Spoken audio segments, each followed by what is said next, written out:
They enjoy saying it every year in their economic surveys.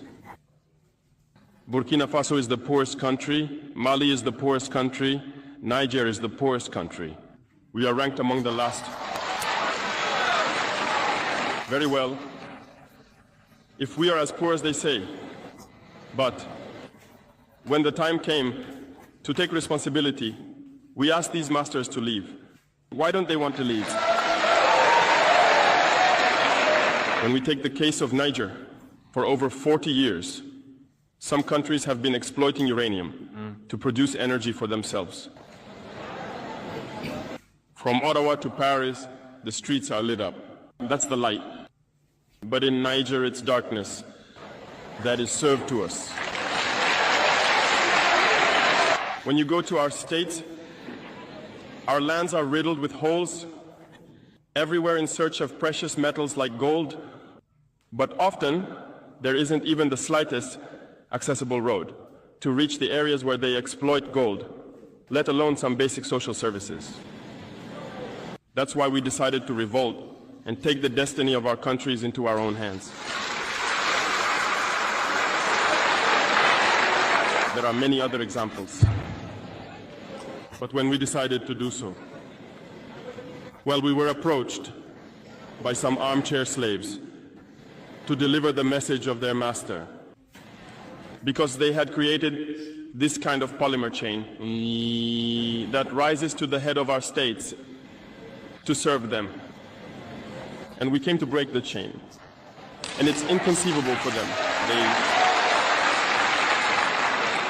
They approached us and asked us to fall in line to become part of the elite that must lead Africa.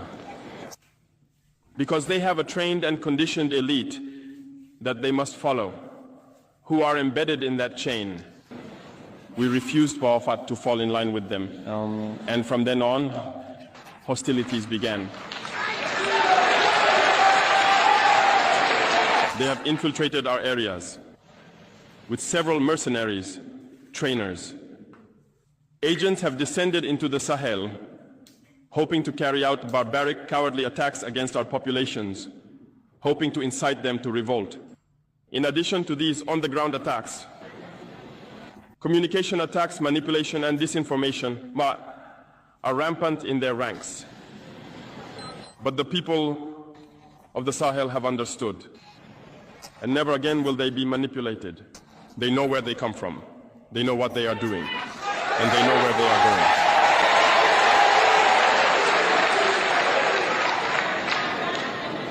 We will no longer allow this. People are awake and fighting today, not for ourselves, but for future generations. And thank you all for the fight that is being waged. This never makes us cry. We will not tremble. We will face it. We will fight for true independence, for our freedom.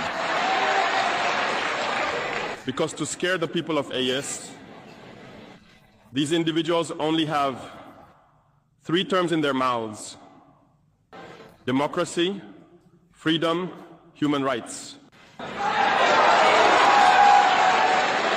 Of course, their local lackeys are only elected in a democratic, free and transparent process, according to them, their values. What could be more normal? That they want to impose this on us, because they are the ones who set the rules. Very well, we have decided to take responsibility for ourselves. That's why on July 26, 2023, when Niger decided to turn the page, the armchair slaves and their masters got on their high horses. They put their local lackeys forward and decided to wage a war against the Nigerian people. So we said, anyone who dares to attack Niger will face us, because we will wage a relentless war to the last drop of blood against anyone who dares to attack our states. This statement, this decision we made yesterday is relevant today and will be relevant tomorrow and forever. Thus, the AES was born on September 16th, 2023, within a framework of mutual defense. But we deemed it necessary to extend and expand the architecture of the AES.